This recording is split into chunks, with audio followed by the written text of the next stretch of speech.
thank you very much for joining us today. It's truly a privilege to have this conversation with you. As you know, the Human Rights Institute University of Isfahan, HRIUI, conducts interdisciplinary research, analysis, and dialogue to examine human rights issues, monitor global developments, and contribute to scholarly and policy-oriented discussion at national and international levels. With me today is Professor Dane Kennedy, a prominent historian specifying in the history of the British Empire, colonialism, and the decolonization, with a particular focus on how imperial structures shaped both colonies and metropole. He is a professor of history at George Washington University and the co-author of How Empire Shaped Us, which rethinks the relationship between empires and Britain. I should also note that your work has significantly reshaped how we understand empire, decolonization, and the enduring structures of global inequality. So, Professor, thank you very much for accepting our invitation.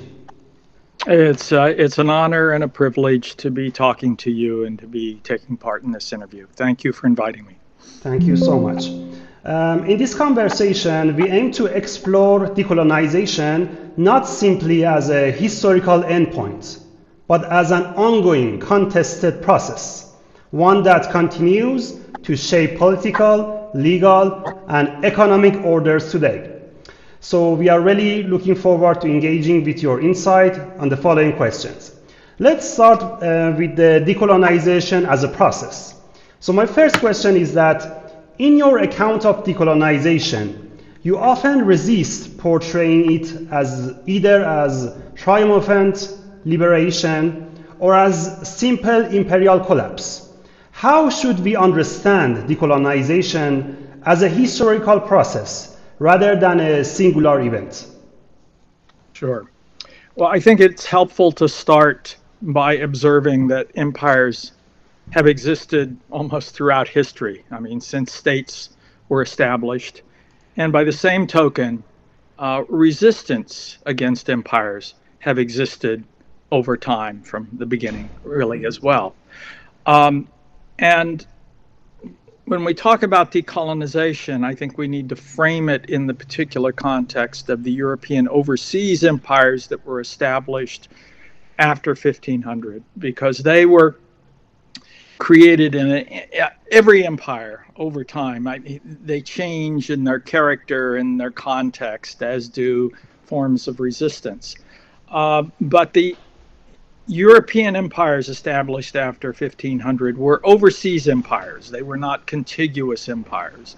And they created from the beginning a kind of a gulf between the metropole and what would become called the colonies, right? And so this is a phenomena that is in some sense distinctive. And certainly by, say, around 1750, as these European empires themselves began to acquire distinctive national identities and see themselves in some sense as nation states, then that gulf became stronger between the nation as empire and the colony. And so it's in this context, I think, that we need to view decolonization as a particular kind of resistance to empire, which occurred in different parts of these European overseas empires in different places at different times.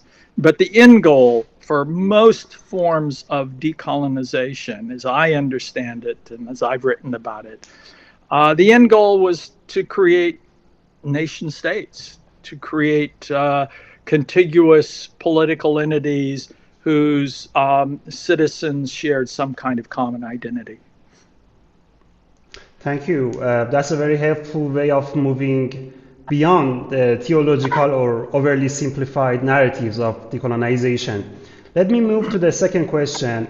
You often emphasize that decolonization unfolded unevenly across regions. Which structural forces, in your view, for example, metropolitan politics, Cold War dynamics, economic constraint, or even local resistance movement, have most decisively shaped these variations? Right. This is a question that has generated a great deal of debate among historians for quite a long time.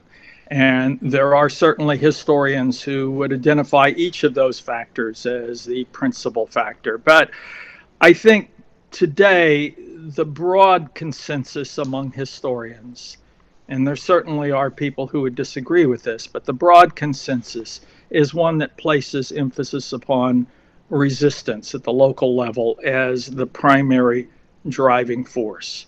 I would, however, qualify that claim because we need to understand why resistance is successful in some circumstances and not in others. I mean, I think it's probably a truism that any people who are incorporated in a state against their will are not going to like it. They're going to resist as much as they possibly can. But whether that resistance succeeds or not, I think has to do a lot with external forces beyond their control. And one of the arguments that I've made is that one of the principal drivers of this that opens the door for successful decolonization is the onset of global wars between great empires. And in this period after about 1750, when we can sort of identify decolonization as a distinctive phenomenon of these European overseas empires, in that period, it seems to me, from that period, it seems to me that there are particular moments or there are waves that take place that open up opportunities for successful decolonization. So I argue, for example, that the first wave of decolonization occurs in what we would call the New World, the Americas. And it begins in the aftermath of the 7 Years' War, when a weakened Britain, which had fought against the Spanish and the Dutch and others, finds itself losing a decolonizing war by Americans, right? American colonists. And then that continues on through the French Revolutionary and Napoleonic War era, which are, again, global wars between empires, and which lead, in fact, to further decolonization of the French and the Spanish and the Portuguese empires in the New World, right? So that I would describe as the first wave of decolonization. I think we can... Yeah. Oh, go ahead. Sorry. No, you go ahead. Okay. I think a second wave takes place in the aftermath and the context of the First World War, which is another really global war between empires. And this is an argument that Vladimir Lenin made at the time in his book on imperialism. And I think he was right. This is a war between empires. Yeah. And because it's such a devastating war and weakens those empires, it leads to the collapse of those land empires in Eastern Europe, right?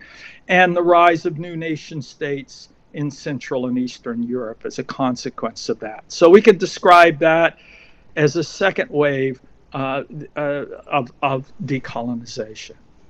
Then there's the wave that we all generally refer to as decolonization, the decolonization of the Third World or the global South.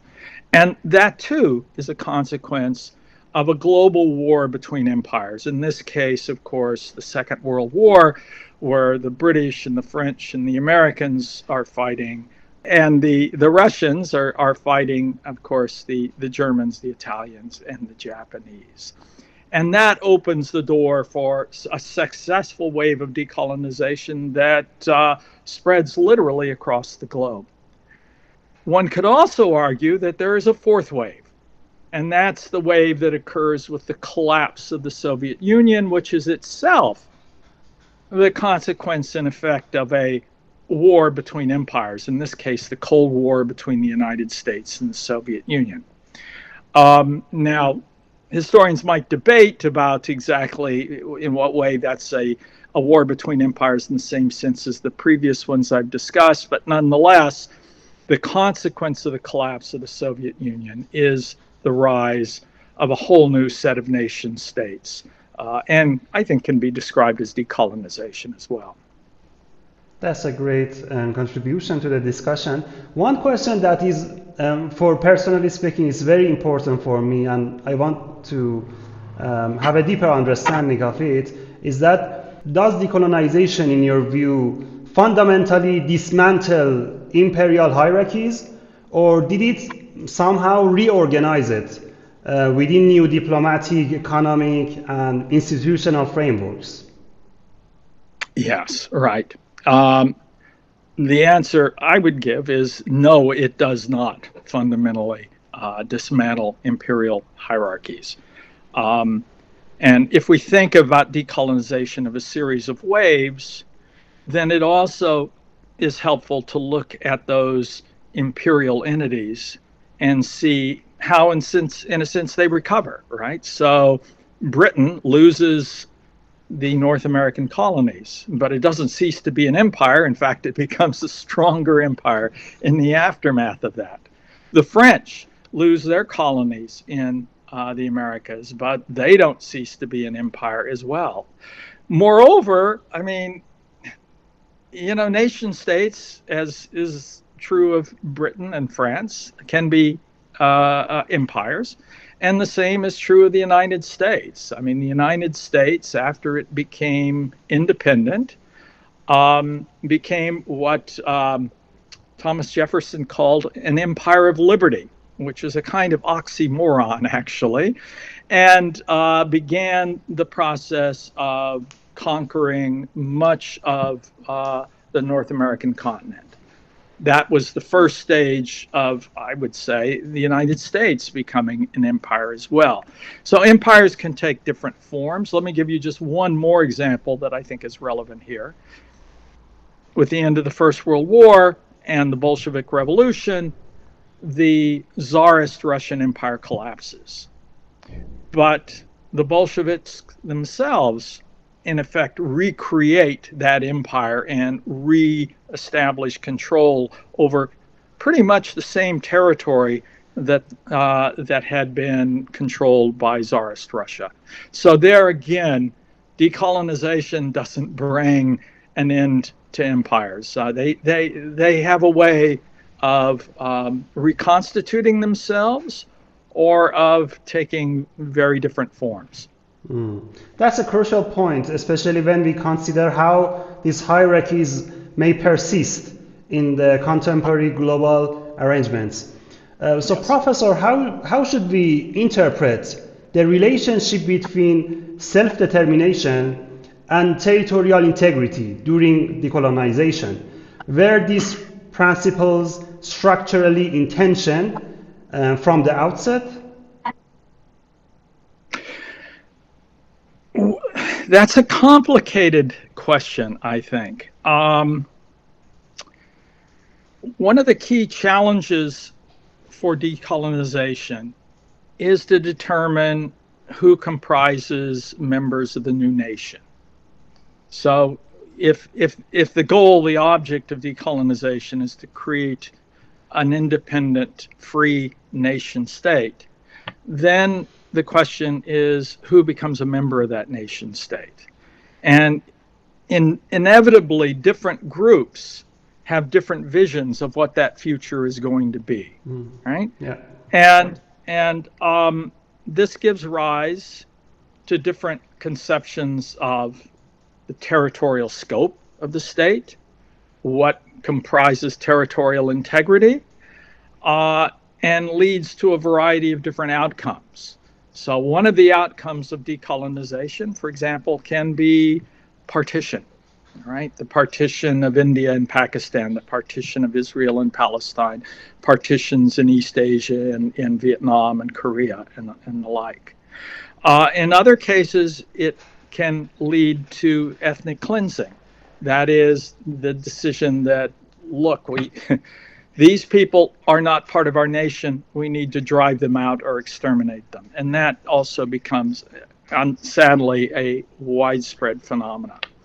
There's also a third option, often not an easy option to take in the short term, but in many ways perhaps the preferred option, and that is to find ways to incorporate a variety of peoples and bring them together and give them a sense that they are part of the same nation, right? And in that way to incorporate a diverse group of people and make them common within the territorial boundaries that you have constructed as the nation.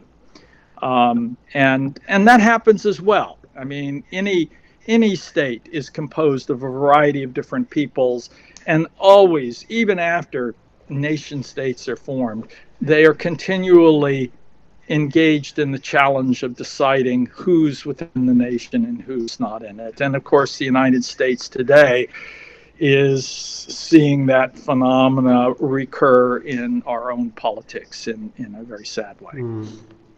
Thank you. I'm not sure that quite answers your question, but that's one of the ways in which I would address it. I think that was a good answer.